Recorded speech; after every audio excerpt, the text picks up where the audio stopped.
Okay, technical glitch. Let's try this again. Hopefully the intro plays.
And welcome everyone to another adventure on Writing Through the Unknown. I'm your host, Michael Koff, and tonight's guest is a very special guest, and I am so grateful to have him on. I had the privilege and honor to not only MC him at a conference, but to listen to his presentation. And I have to say, you all are in for a huge treat. He has so much knowledge and is so nice. And so I'm going to stop singing his praises and I'm going to allow him to introduce himself to you all. And so with that, I'm going to turn it over to the one, the amazing, super informative Samuel Chong. Hi, thank you, Michael, for having me here.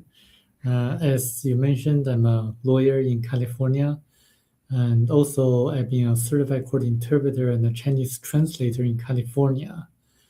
But my main interest is the esoteric knowledge and also the disclosure that we are not alone in the universe. I've been researching and investigating a lot of the paranormals, including the Bermuda Triangle, ghosts, and who and how the Great Pyramid was built. A lot of interesting things that people have been wondering about. But I found the answers through this book, Theory About Prophecy, which I think connects all the dots and answers all the questions that you may have. That's really cool, and thank you for sharing that. And is the book still in print, or is it one of those where they've taken it off the shelves because it's too informative and they don't want the information getting out there? Well, it is still in print in the US and also in the Western world, but in China, when it was published, the government removed a few sentences because of the censorship over there. And a lot of people normally don't want this book to be read by the people, by the mass, because it actually advocates peaceful, nonviolent resistance against the tyrannies in the world. Which is much needed right now. And I know you most likely have been asked this many times, but if you'll indulge me, I'm going to ask anyway. How does a lawyer and a court interpreter get into the esoterics and all these topics? Was it just you stumbled on the book, or did you have an interest before the book?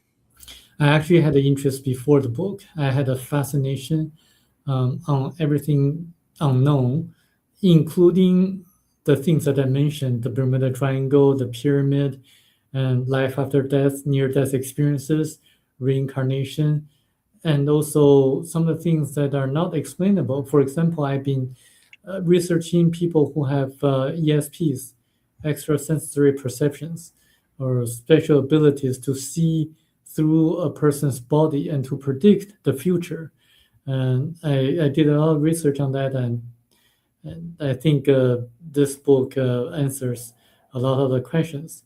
And also, as a lawyer, I want to really convey such messages to my colleagues or my peers who really need such a spiritual message, because they actually want to earn a lot of money and make a living out of the people. But I think um, the purpose of life is not financial, not materialistic, but spiritual. We should follow the teachings of Christ to be spiritual, as well as the Ten Commandments in the Old Testament of the Bible. And because when we die, we do not take away any of the wealth that we accumulated. We take away the spiritual lessons. That is beautifully said. And with that, I'm kind of curious because I don't think we covered this in your presentation at the conference, but what is your thoughts on who did build the pyramids and how? Well, it was actually built by people who had knowledge, ancient knowledge, actually from ancient civilizations that disappeared. We did have two continents that existed in the ancient past, one of which was Atlantis, and the other was Lemuria. Lemuria existed in the Pacific Ocean, and Atlantis existed in the Atlantic Ocean.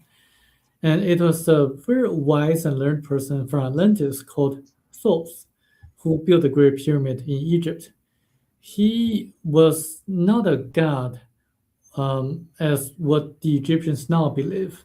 He was just a regular person, but he had the knowledge to use anti-gravitational technologies and supersonic vibratory systems to cut the huge stones in a very precise manner. He was able to align the stones precisely so that the pyramid was used actually as an energy center, because it was able to capture the cosmic and terrestrial energies. The pharaohs, ancient pharaohs of Egypt, knew how to use it correctly, so they sat in the king's chamber and meditated and communicated with people on different planets. Um, and also, they were able to use it to make rain, as archaeologists agree. About 10,000 years ago, the Nile region was pretty fertile with a lot of rainfall. And this is actually one of the reasons why there were a lot of rains in that region in the ancient past, because they were able to use the pyramid to make rains through projecting a kind of energy into the sky so that clouds would be able to form. Do you think Thoth had ET technology that allowed them to build this structure the way it is? And my other question is, because it was built by Thoth, is that why there's no hieroglyphs inside the pyramid? The first question, we all came from different planets originally. For example, the blacks and the yellows came from a planet called Baccaratini, according to the book Theoba Prophecy. The Caucasians came afterwards, and the ancestors of the Polynesians came later and landed on the continent of Lemuria, and then they migrated. Some of them migrated to Atlantis, and Thoth was actually one of the people originally from Lemuria who was able to build the pyramid in Egypt. And to your second question, I think people need to realize that the pyramid was actually used as a tool to capture the cosmic terrestrial energies, and not to commemorate anyone else, or used as a tomb for the pharaohs.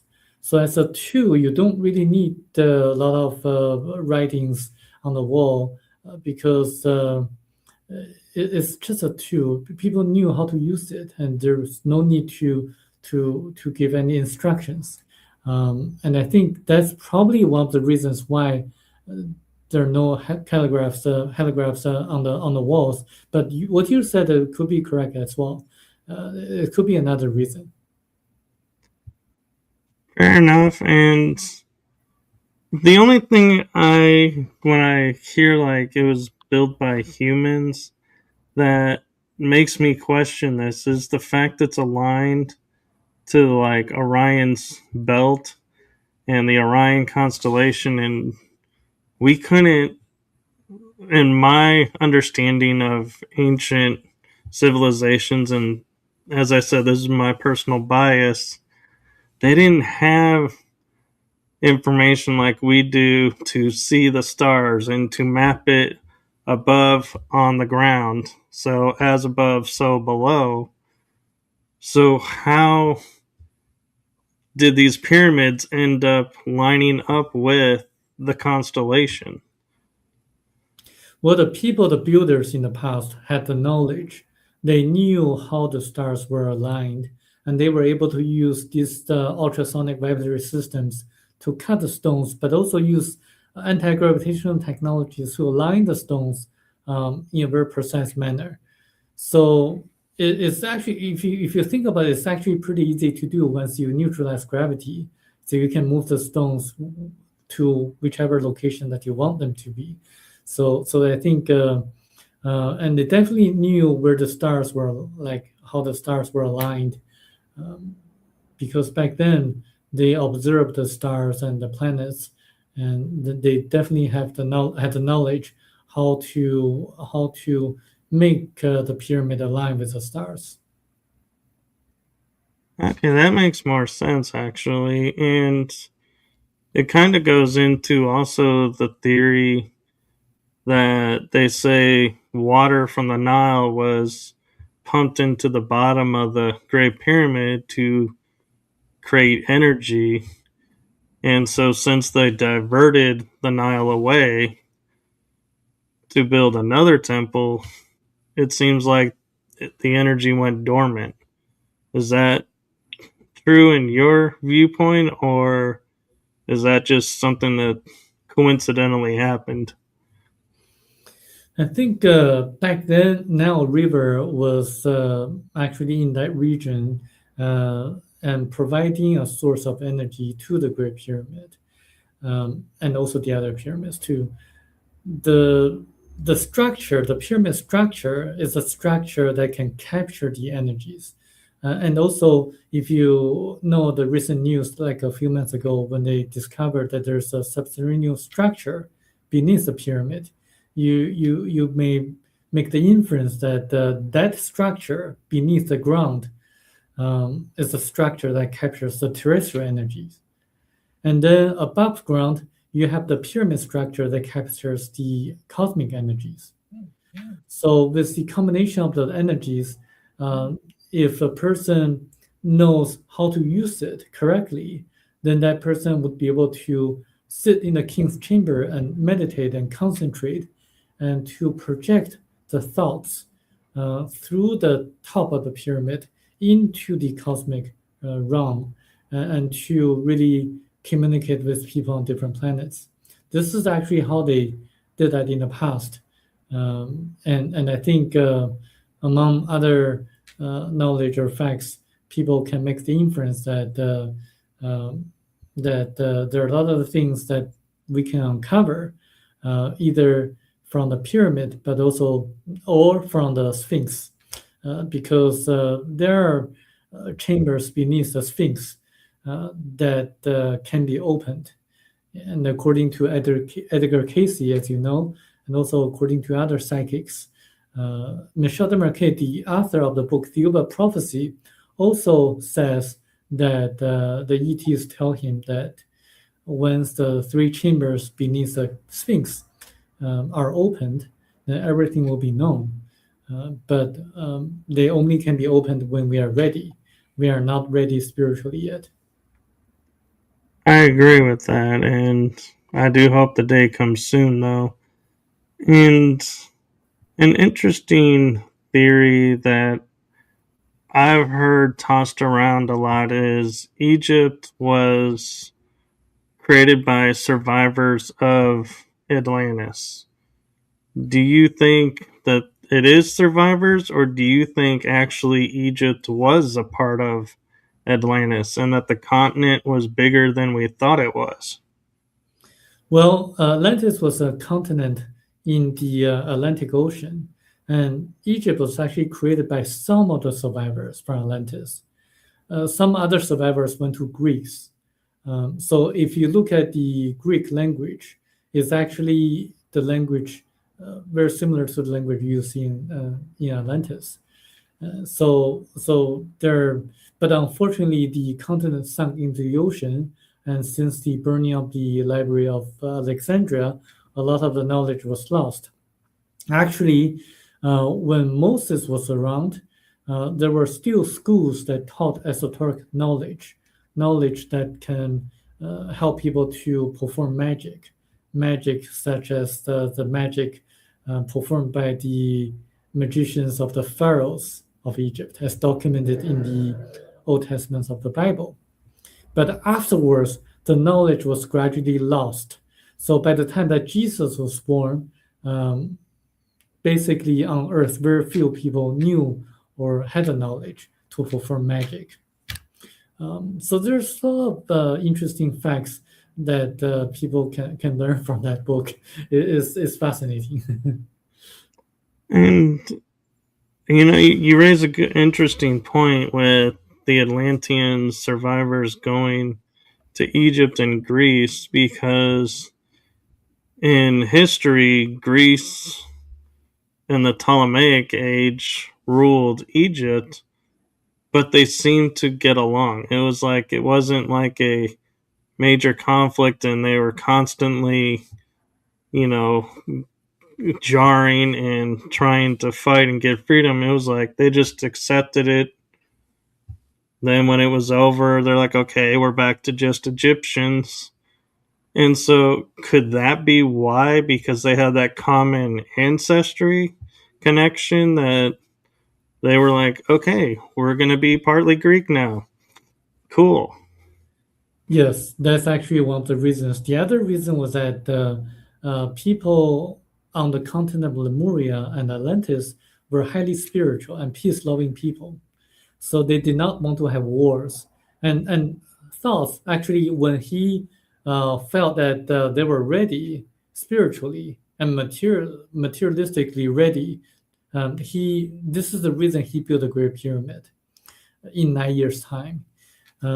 As you see, only when people were spiritually ready and technologically ready were they able to build a pyramid. And this is the reason why when in later years when the people in Latin America tried to imitate in building the Great Pyramid, they were not able to do that because they lost the technology, and they were not really spiritually ready to build a pyramid as great as the Great Pyramid in Egypt.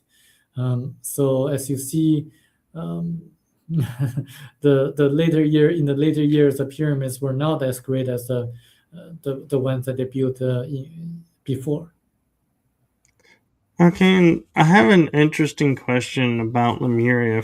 If we can sidestep over to the Pacific for a moment, and that is, I hear it referred to as Lemuria, but also Mu. And so, is there a difference between the two, or why is it under two different names?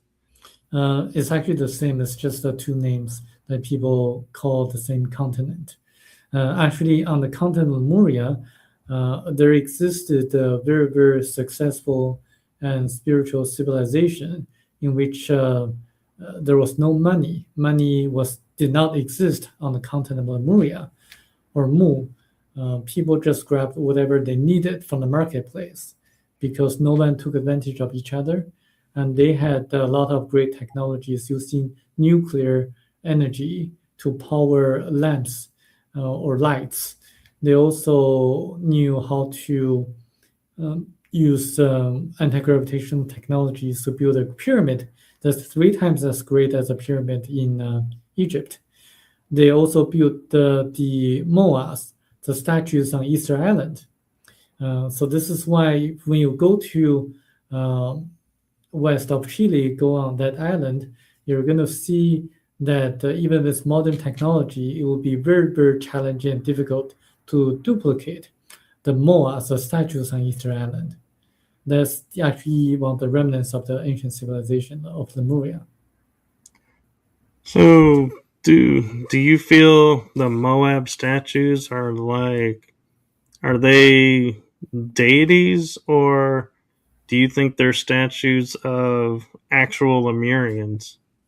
There are actually statues to commemorate the ETs from Theoba or Jehovah, this in which the author Michel Marquet encountered. Because in the ancient past, as I mentioned, the people on Lemuria, they were highly spiritual. They were ready to make the contact with extraterrestrials. And the extraterrestrials were in frequent contact with the people of Lemuria. So they actually built the statues, the moas, to commemorate or to remember the ETs that were in contact with them and actually help them to colonize parts of India.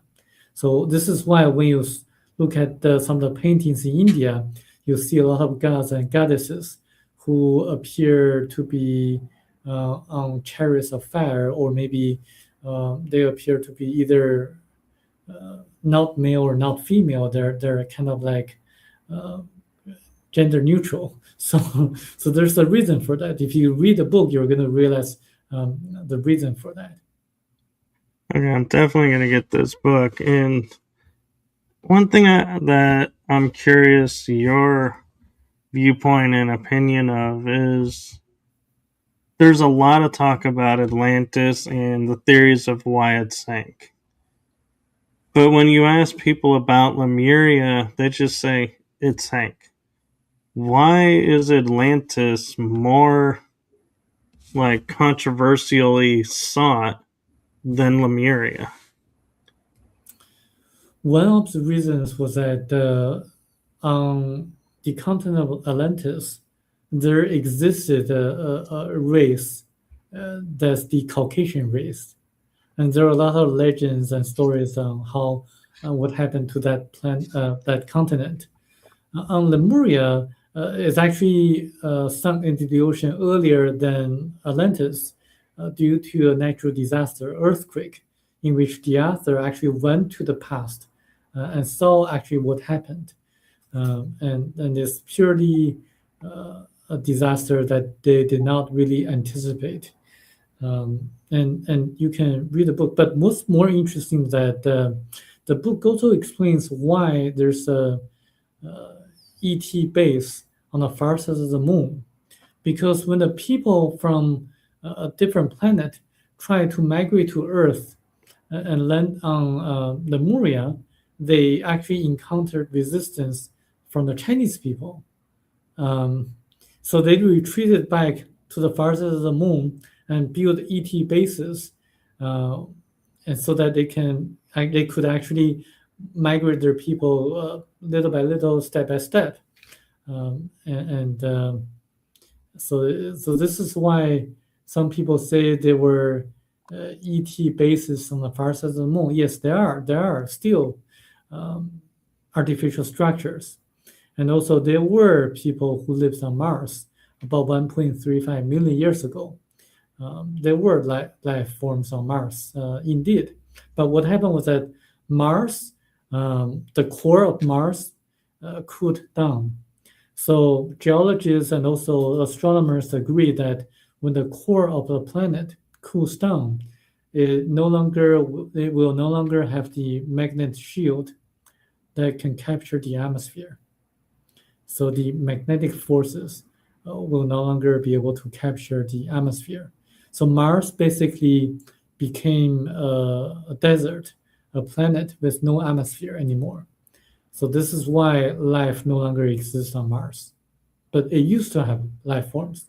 And Earth, as you know, the core of Earth is really hot.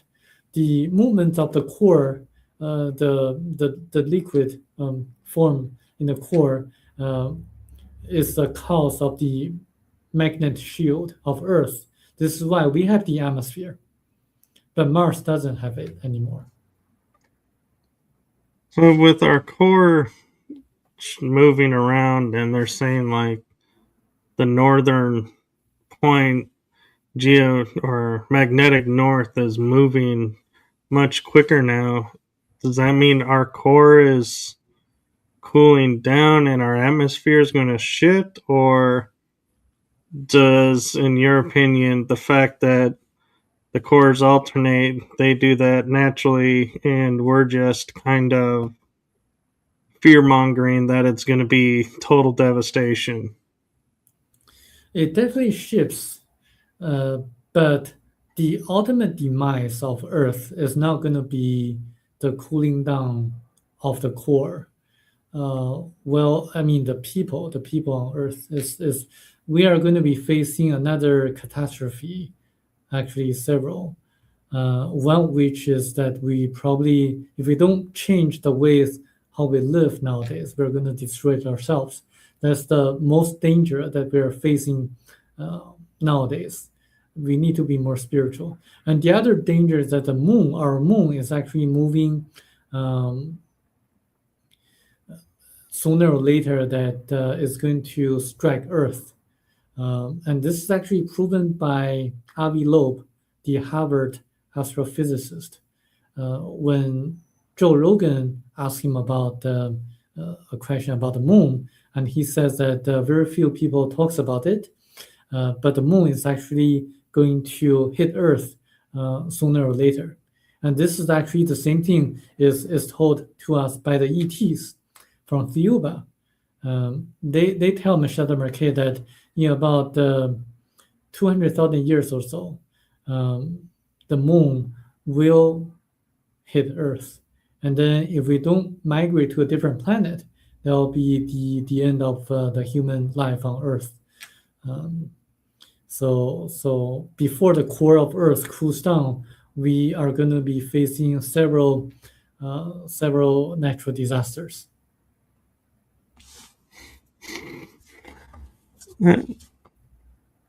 Wow, that's actually making me think a lot about things, because I know the moon is artificial and was placed to help balance the planet, but I never thought about its orbit decaying and eventually hitting the planet, and so that is interesting.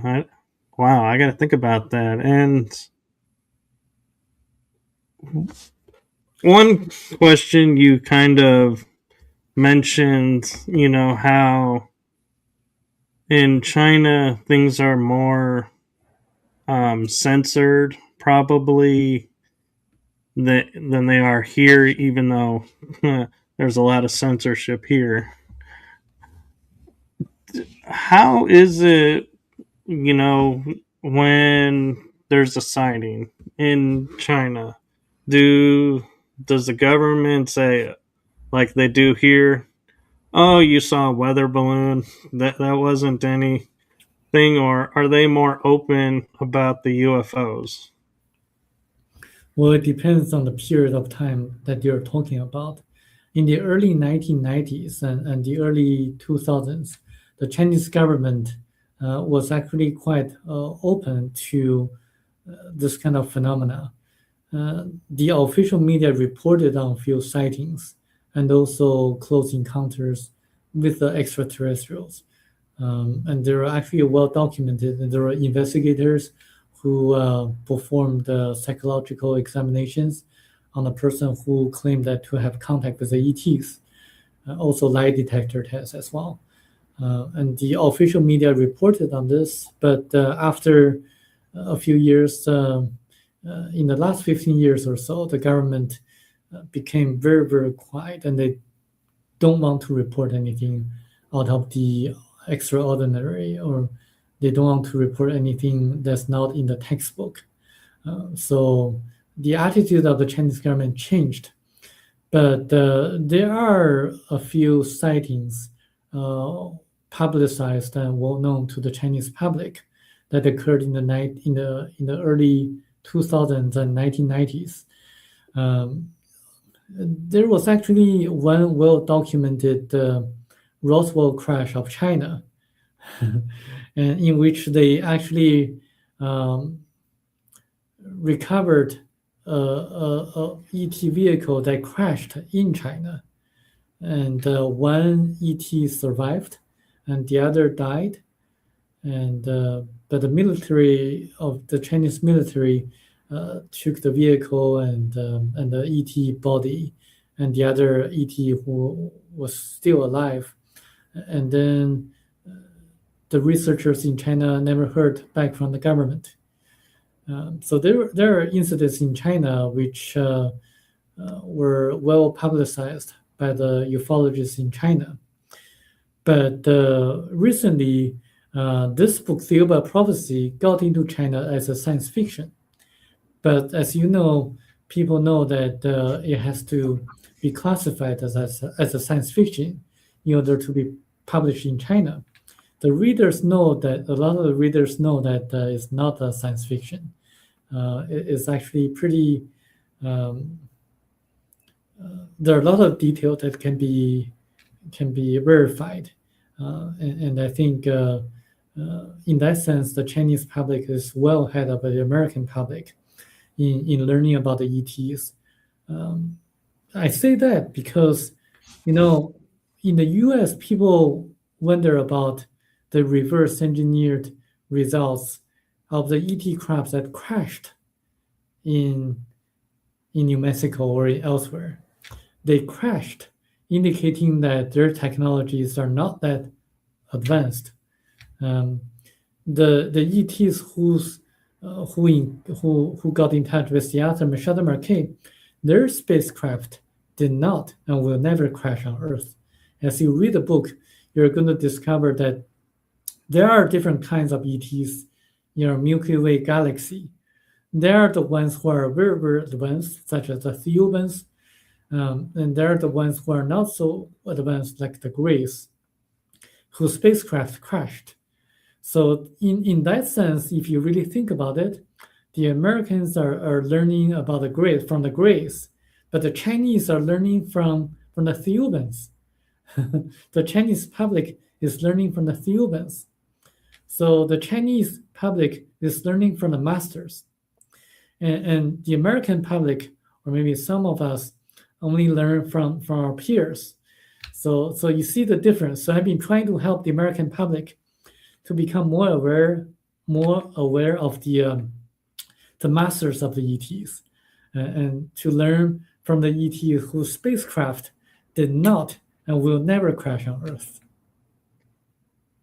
So I wonder, is that why perhaps in optics China is late to the space race, where we had in the 60s and 70s and 80s US versus USSR, the Soviet Union, which is now Russia, for the newer generation who won't understand what we're talking about when we say USSR.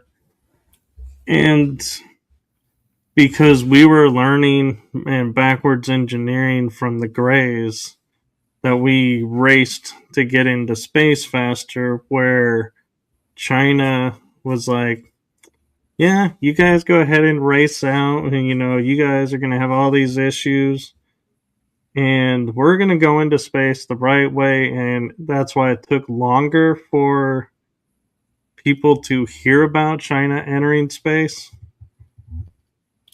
Well, if you noticed, I did not say the Chinese government is learning from the masters. I'm saying the Chinese public is learning from the masters. The Theobans are not working with the Chinese government. There's a difference between the government and the people. And I emphasize that because the government is doing their own thing. And if you look at the great revolutions of the world, they all came from the people, the mass, because the revolutions will only be able to last longer when they have the support of the people. So I say that the Chinese public is learning from the masters. I'm saying that the Chinese public, the Chinese people, are gradually waking up. I'm trying to encourage the American public to wake up as well and not to be dwelled on the graves because their spacecraft crashed. The Americans are not really learning from the masters, I mean the public. So if you really want to succeed in really making a great change of anything, you really should take the grassroots approach to really have the people to initiate any of the changes that you like to see, not relying on a specific politician. A lot of people give a lot of high hopes to Bill Clinton to disclose that the government was in touch with the ETs, but he didn't do anything. Hillary didn't do anything, and the Bush family didn't do anything, and then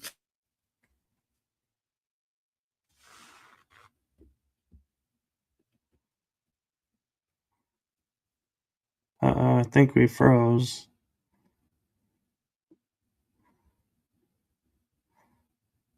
Let's see if we can get him back. you still hear me?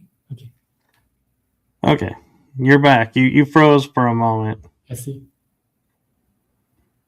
The last thing we heard was that Bill Clinton and Hillary didn't do anything, and then you froze. Yeah, I mean, we should not rely on the politicians. If you really want to make certain changes, you should really focus on the people because the people, the politicians rely on the people, and we should really take the grassroots approach and fundamentally make the change that's initiated by the people. It's interesting you say that because I'm visually like replaying in my mind the movie The Martian. I don't know if you saw that one, No. but we send a team up and onto Mars, and they end up leaving one Martian behind, and he has to learn how to survive. And America can't build a shuttle to get there fast enough. And China's scientist calls up and says, "We got a shuttle you can use, and we can retrofit it." And it's interesting because I think it was like our scientists working with the Chinese scientists, and they were able to get up there and rescue the astronaut. And when I hear you saying, it's not the government, it's the people, I kind of have to sit there and wonder, where do the scientists fall? Do they fall in the category like here in America where they answer to the higher up, government agencies to control what they can research and not research? Or do they have more freedom over there? In China, the astronauts and the scientists, they don't have any freedom. They're protected by the government. So they have to listen to the instructions of the government. But I really want to emphasize, I don't know if you know this, but if there's a disclosure, the Israeli Space Agency will have to be involved. And there's a reason for that. Because we all came from different planets originally. And the Hebrews came from a different planet. This is why in the Old Testament of the Bible, they were the chosen people. And if you look at nowadays, if you look at some of the things about the Jewish people, you're going to see that they're really unique. They account for only about 0.2% of world population, but 22% Nobel Prize winners are Jewish people. They excel in the fields that they go into, in the business field, in the legal field, in the entertainment field. So they're statistically significant. Like if you look at some of the statistics, the Ashkenazi Jews in the U.S. they live 5 years longer than the average Caucasians in the U.S. So this is actually statistically significant, and there's a reason for that. Because when you read the Old Testament of the Bible, you're gonna read people who lived 800 years or 900 years of age, and gradually their longevity got reduced, and there's a reason for that. If you read the book Theoba Prophecy, you're gonna know the reason. You're gonna know why the Hebrews were the chosen people. You're gonna know why Jewish people are so unique, and you're gonna know like a lot of the things in the Bible, such as who really destroyed the two cities, Sodom and Gomorrah, and why they were destroyed. You're gonna realize who really parted the sea for Moses, and who really gave the mannas to the Hebrews to eat during Exodus. You're gonna realize like the Star of Bethlehem was actually a space vehicle of the ETs. It's actually proven by astronomers, verified by the astronomers in China, because they saw a star that remained in the sky for 70 days. Because the Chinese astronomers kept a very good record of the changes in the sky or in the stars. Actually, I wrote an article about that, and you're going to discover a lot of things that you really you probably would want to know.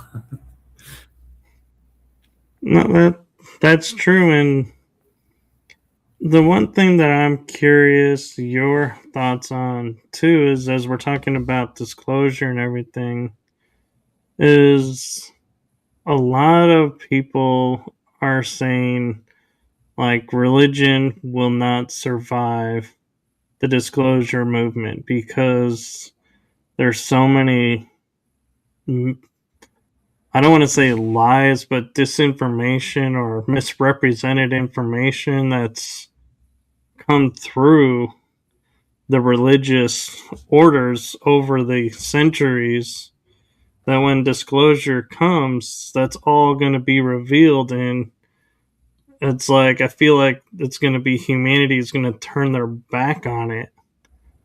Do you think that's the future of what's going to happen with religion and disclosure, or are people going to find a happy medium with it? I think it really depends on how the current organized religions transform themselves. If they are insisting on being the pastors or the priests that people have to listen to, then they're probably not going to survive, because actually religions is actually a curse on earth. It's actually the number 4 danger on earth according to the ETs. Number 1 being money, number 2 politicians, number 3 journalists and drugs, number 4 religions.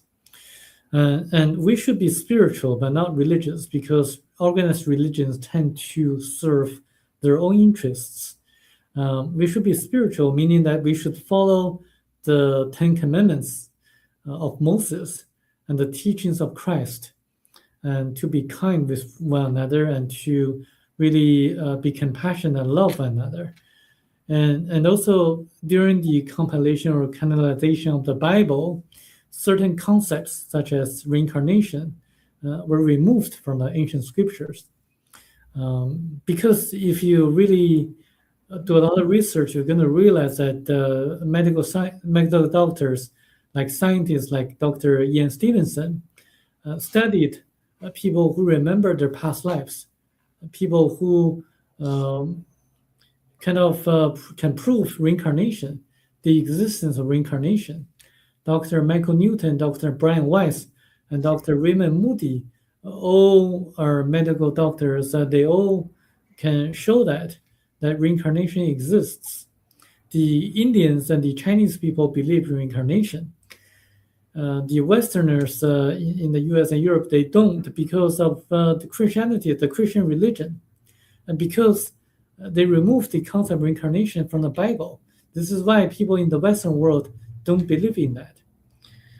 So if there's a disclosure of the existence of the ETs, then it really depends how the religious organizations um, respond to such news.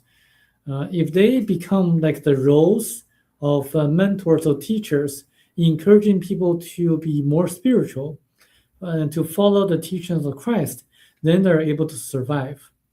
And I think people need to realize that Jesus and Christ existed in the past, and they were spiritual masters, and we should follow their teachings for sure. Um, but religion is a curse.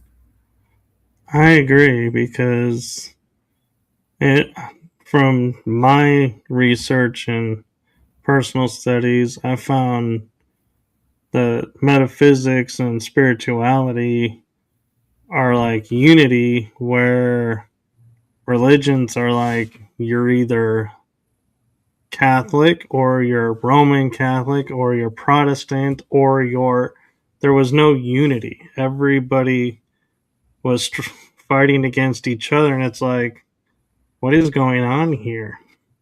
You know, and they would be like fighting over the most smallest detail of a story and being like, no, we cannot get behind you because of this. And it's like, so don't. But why, tell people like Jewish are like, you got to marry Jewish. Catholics are like, no, don't you can't get along with Lutherans. I've never really understood why they want such division. Yeah. This is why, like, if you really want to know why there are so many wars and divisions in the world, there's another book that I would recommend you to check out. It's called The 334 Lies. Uh, I'll just leave it there because it's a very disturbing book.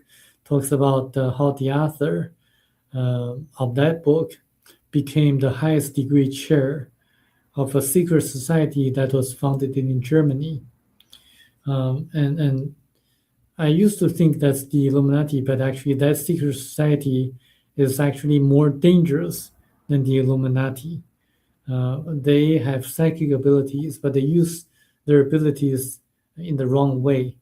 They had the knowledge using a specific form of astrology and numerology to see the past and predict the probability of the future. They manipulated politicians and business leaders without them knowing that. So it's a very dangerous organization that the author revealed. But that's a different story. But it's probably too advanced for most people. But it's a very disturbing book. Sounds like it. And I'm curious to hear your thoughts about, where and how you feel disclosure will happen versus how you would want disclosure to happen. I think, given the fact that most people want to hear or they want to hear that the ETs are a threat. I mean, a lot of the military defense companies, they would like to portray the ETs as a threat so that they can make more money, get more money from the defense budget, from the government.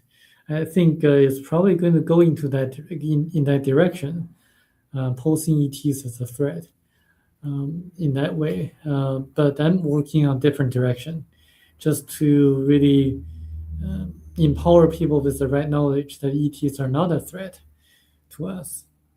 And I think we need everyone to join the force and to awaken the people, enlighten the people, so that they can have the right knowledge. Because if the ETs really want to invade us, they would have done that long time ago. They wouldn't have to wait until now. And I think the defense companies need a lot of money now, so they want to post that as a way to do it. Right. That's true. And I have an interesting theory. I'm interested to hear what your thoughts on it would be, and that is like Lemuria and Atlantis. It was recorded they sank into the ocean, but yet we can't find definitively where they are. So, is it possible that instead of sinking and being destroyed, that they somehow energetically shifted from our level of the earth and are like now in like Agartha or inner earth, and they left the main planet surface because, like you were pointing out, we had gone away from peace and spirituality. So, to preserve their way of life, they left. Could that be more accurate of what happened to both of those cultures? I definitely hope so, that they survived the catastrophes. However, it's very unlikely that they moved their entire civilization to elsewhere on Earth.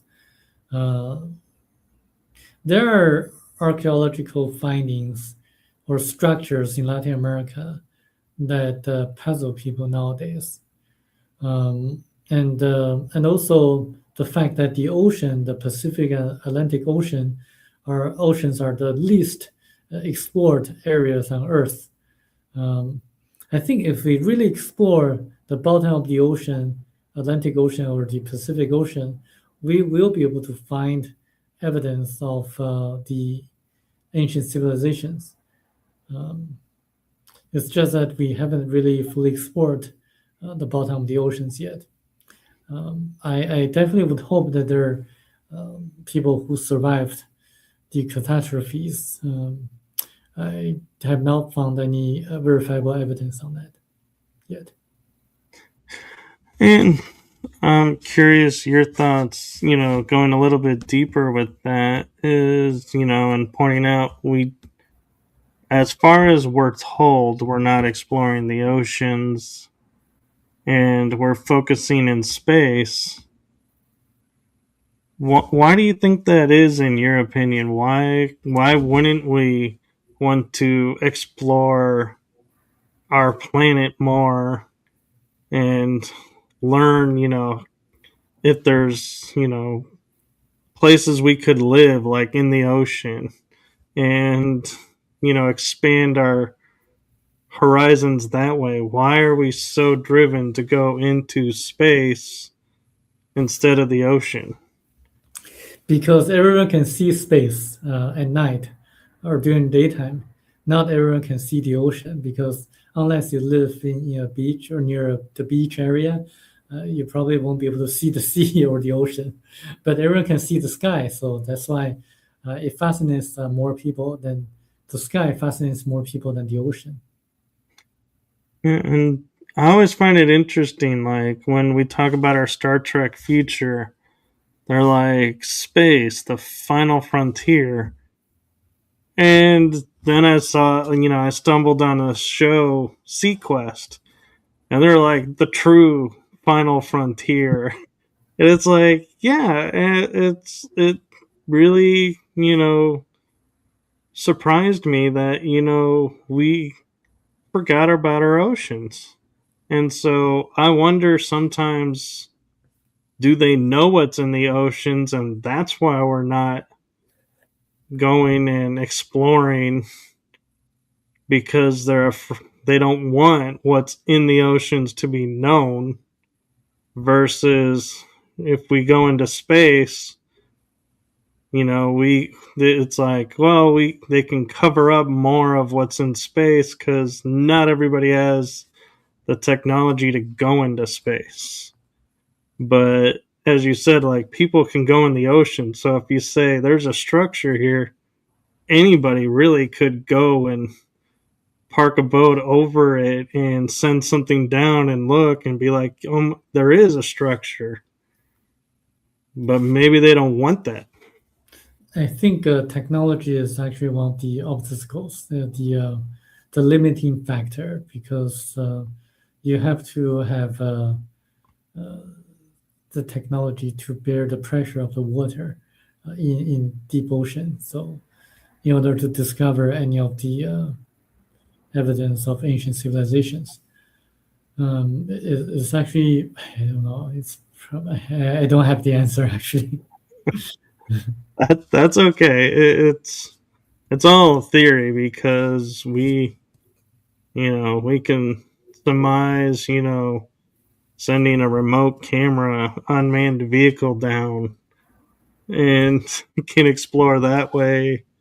And so, but that costs money and costs money to go into space. And so it's like, yeah, it kind of in your mind, you're like, it's a 20 or 50-50, which way you want to go. But yeah, it just, and I wonder, could the ETs be behind also why we don't look at certain parts of our oceans versus there are certain spots in space we don't look because of the ETs.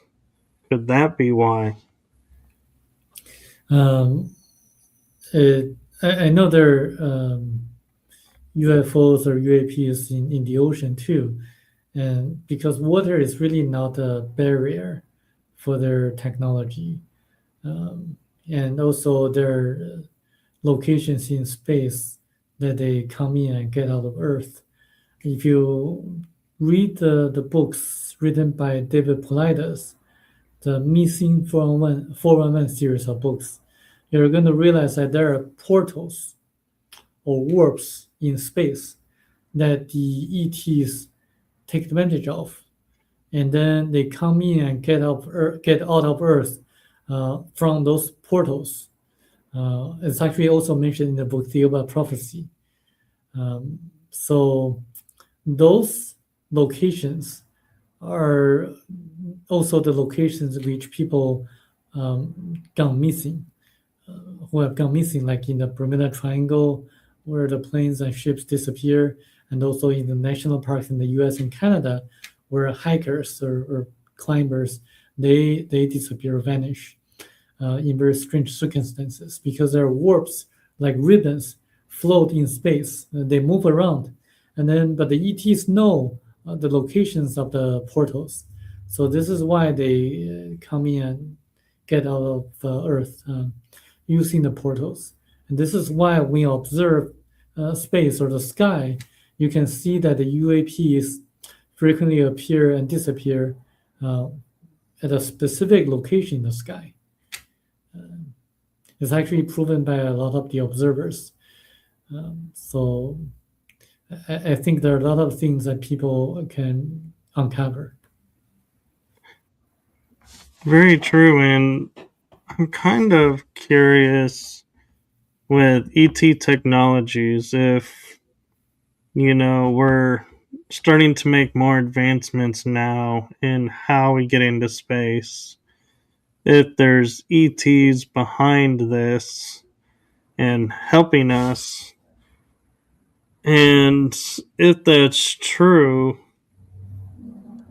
oh, I had this thought in my head and I just went blank on it. So, Let me answer your question. Okay, yeah, yeah. If the ETs are helping us, then it's only the helps from the grace or the primitive or not so advanced ETs that are helping us.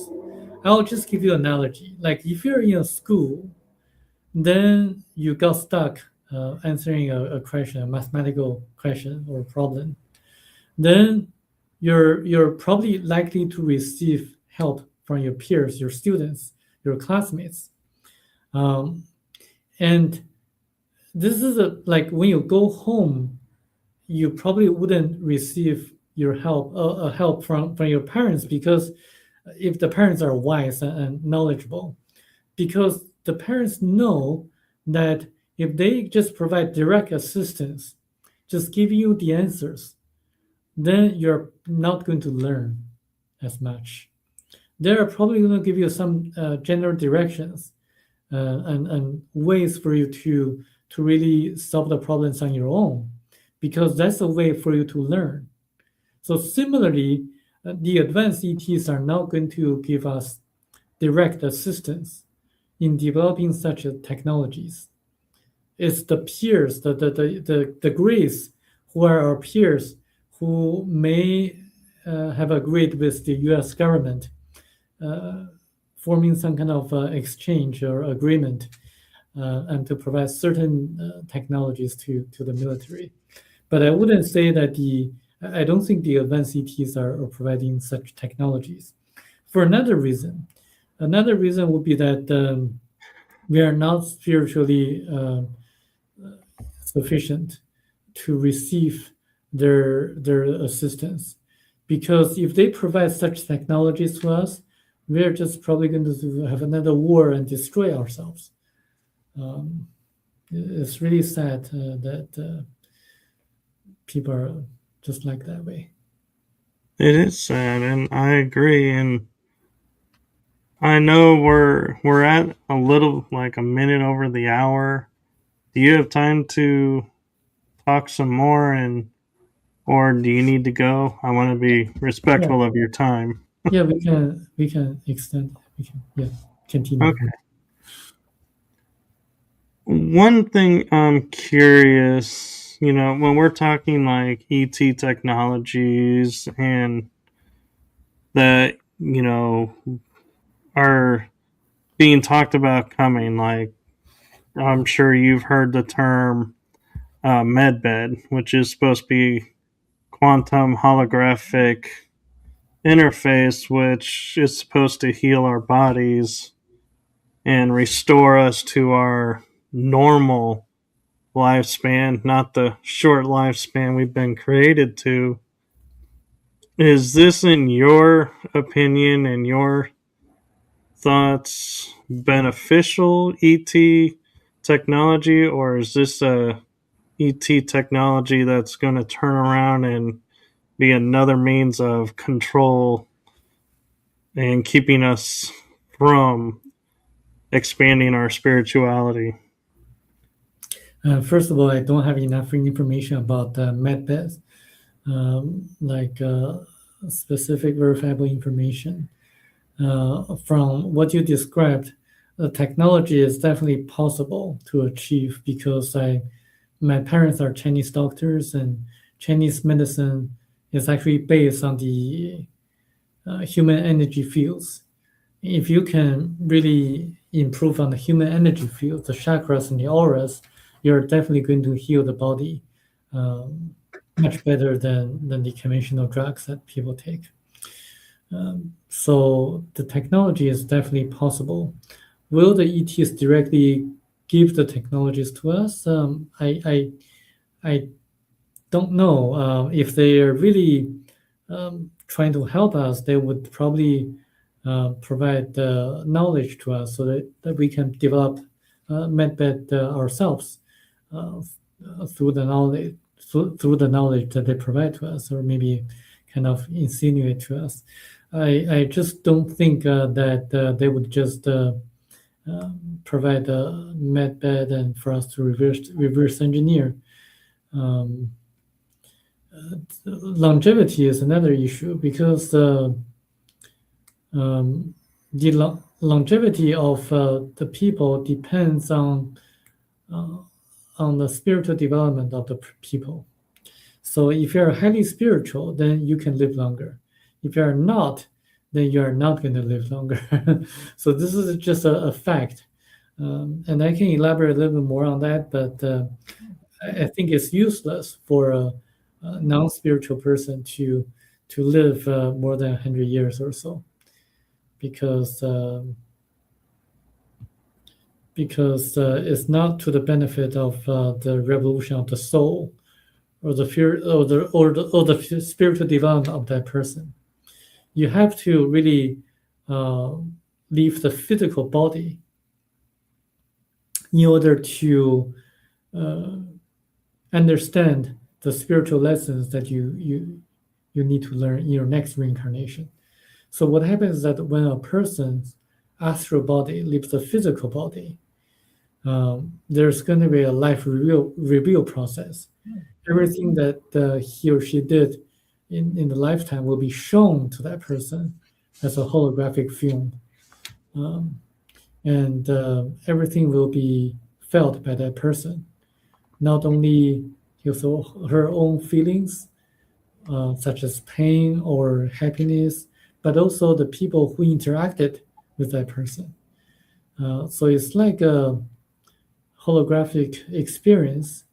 Uh, and then, since you're going to feel the pains of others, or the happiness or the appreciation of the others, you're going to know what kind of things you did correctly or incorrectly.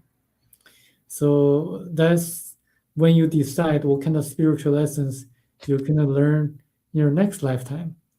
So it would not be beneficial if you just keep living on Earth for maybe a few hundred years or so.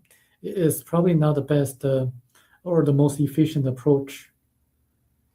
That makes total sense. And I'm curious with your background and your studies and cultural background. I don't know if you're into the astrology or not, but what is, in your opinion, as we're kind of dipping our toe somewhat in disclosure, that it happens that this year is the year of the fire horse?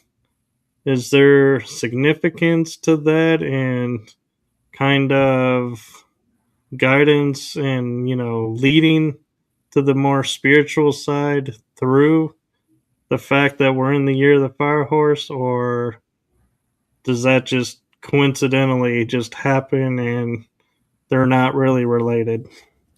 Astrology works for sure, according to the ETs, but not in the way that most people think. So we have electromagnetic fields or electrons on Earth, um, and the stars and planets influence the electrons or electromagnetic fields of electrons.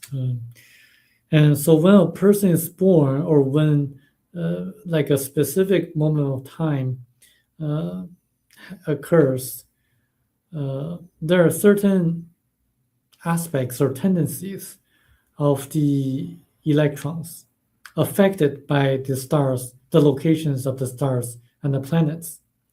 So it's the aspects or tendencies of the electromagnetic fields of the electrons that tend to have specific influence on the actions of the people on Earth. So that's how astrology works. And I definitely hope that there's going to be a disclosure this year. And I've been pushing so hard for people to read this book, Theoba Prophecy, because it talks about the author's encounter with highly advanced ETs, the ETs who are more advanced than the Grace, the ETs who have been watching over us throughout history of mankind on Earth, as documented in the Bible, the Old Testaments and New Testaments of the Bible, and I think they have been acting as our mentors, helping us, giving us nudges from time to time to develop our spirituality. And you can read this book as a science fiction or as a fantasy novel. It's a very good read, and it's a page turner. But you can get a lot of things out of the book because it has a lot of practical advice or practical values. For example, it emphasizes that one of the most overlooked sentences in the Bible or teachings of Christ from the Bible is that the kingdom of God is within you. When you have challenges in life, you should look inside for answers. Look inside and follow your intuition, follow your gut feelings when you have difficulties to decide one way or another. Also, it tells you how to improve your health from a different perspective. So there are a lot of things in the book that are gems or practical advice that can give you a lot of values. Actually, reading the book has been my best investment in my entire life. That is a really high praise for a book, and so I do hope a lot of people do check it out. I'm going to personally check it out and look through it. And I just remembered a thought that I was going to ask you earlier in the episode when we were talking about reincarnation, and my mind just reminded me, and that is, in your opinion, why do some people believe past lives are possible but reincarnation isn't? And vice versa, saying, oh, reincarnation is possible, but there's no such thing as a past life. To me, you can't have one without the other. But I'm curious if you've come across that and your thoughts behind that. I agree with you. They have to coexist in order to make sense, common sense. We constantly evolve spiritually through the different reincarnations. Actually, the author Michel was taken into his past lives.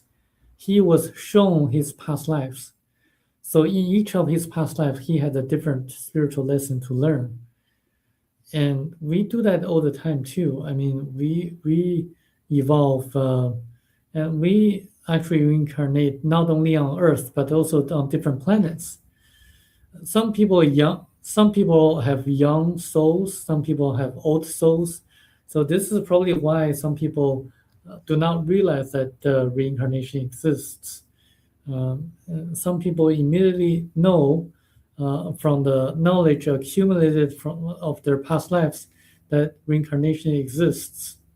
Some of them remember their past lives, especially when they were young. When they were young, they tend to remember their past lives.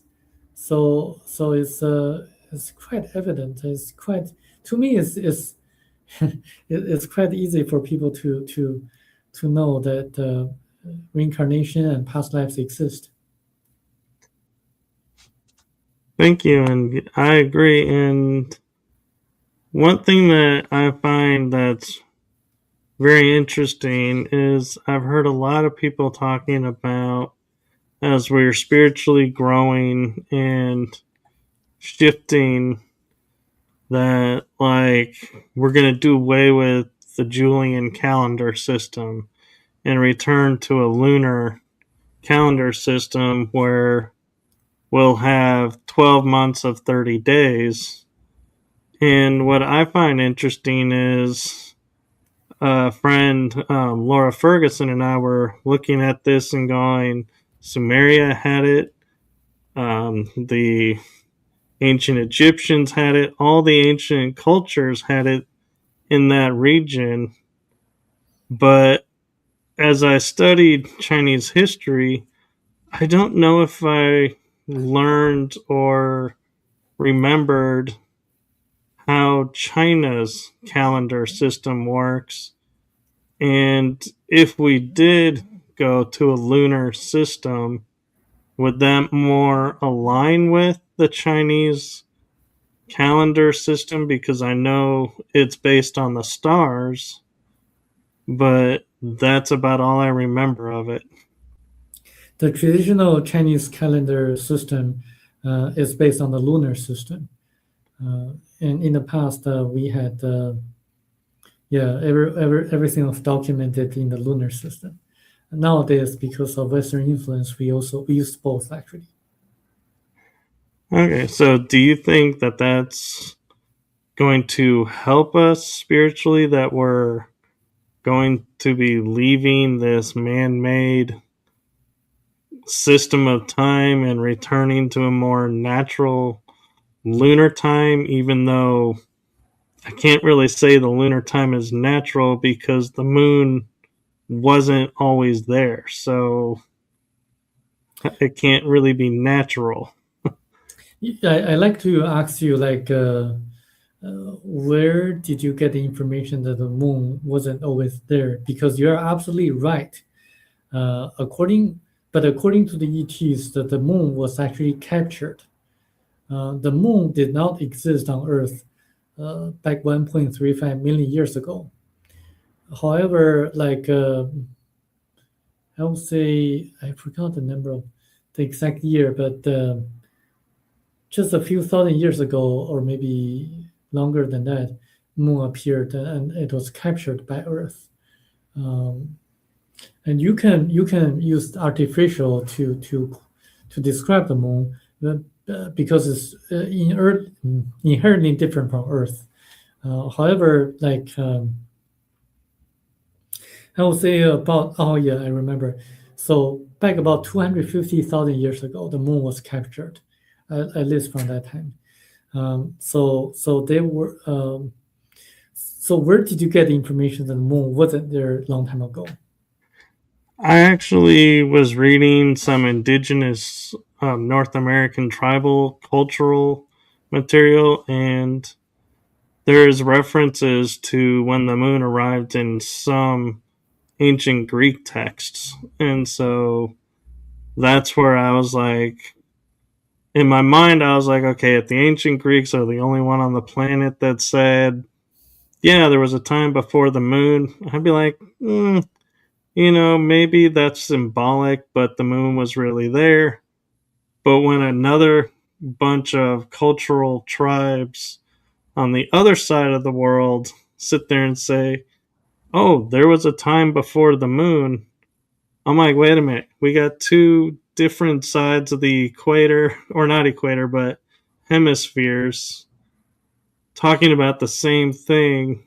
There's got to be something to this. And so that's where I was like, okay, the moon didn't break off of the earth as we're told in science class and hasn't always been there. Right. I didn't know about that, but you're absolutely right that the moon was not there a long time ago, 1 million years ago or so. Um, and people in ancient civilizations knew about this. Yeah. So the legends, yeah, say so. And so I'm curious, you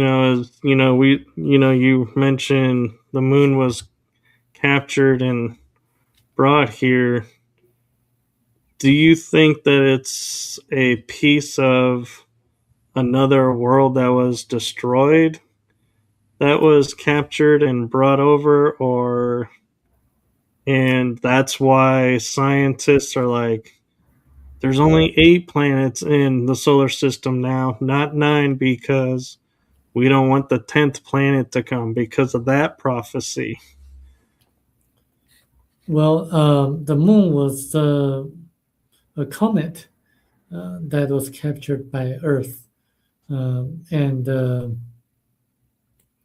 and I would say read the book Theory of Prophecy, and you understand why there are basically 9 planets, or 8 or 9 planets revolve around a star, like our solar system, and why there are like 9 stars that revolve around a bigger star until the center of the universe. So this is actually a pattern of the universe yet to be uncovered by astronomers. Um, I would love to continue the conversation after you read the book. Yes, and I'm glad I didn't read the book because I feel like a lot of my questions might have been skewed differently, and so. Yeah, Uh, and but yes, I'll definitely will do that, and I'm gonna take a moment and see. While I'm looking something up to share with everyone, yeah. do you mind? Do you have a message or anything that you'd like to share with everyone that you would hope that they would take away from this and maybe inspire them to do some more research into this? Yes, the ETs tell us that the number one danger on Earth is money. So, as you see in this commercial world, everything revolves around money. So, if you have a way to cure cancer, but if a company cannot make money out of it, the company will have no incentive to promote such method to cure cancer. Instead, they would tend to develop uh, pharmaceutical hundreds of millions of dollars to really treat the symptoms of cancer and not necessarily cure it. Because the companies will not be able to make money because they have to serve the interests of their shareholders. So are the defense companies. They have to serve the interests of their shareholders in order uh, to I mean they have to create divisions in the world and to sell their weapons and to create conflicts. So in the education industry as well, in the legal industry as well. so so everywhere. So people have to have the knowledge to really kind of realize that we can empower ourselves with the right information and facts. So this book opens people's eyes and enlightens people with the right knowledge. I really believe that knowledge is power because it can empower us to make the right decisions in our life. I agree. And what I did was I went into your bio and copied the name of the author and the book title. And so I have it on the bottom of the screen here. It's also in the description for this episode. So anyone who's watching, this is the book that we're keep referencing and the author's name. And so where can people find this book? Is it on your website or is it on Amazon? It's on Amazon and also on Audibles as an audiobook read by a very good British narrator. Okay. And so if people have questions to you or want to understand more about this, is there a place that you would prefer they reach out to you and talk to you about it? I would prefer they reach out to me on LinkedIn uh, or on Facebook. Okay. That's Wow. actually, yeah. I didn't even know you were on Facebook. I found you on LinkedIn. Yeah. And so his LinkedIn is in the description. So you can reach in there. And I can personally say that he does respond rather quickly. So, and if not, he'll explain why. And so don't, message him and then think he's ignoring you if he doesn't get right back to you.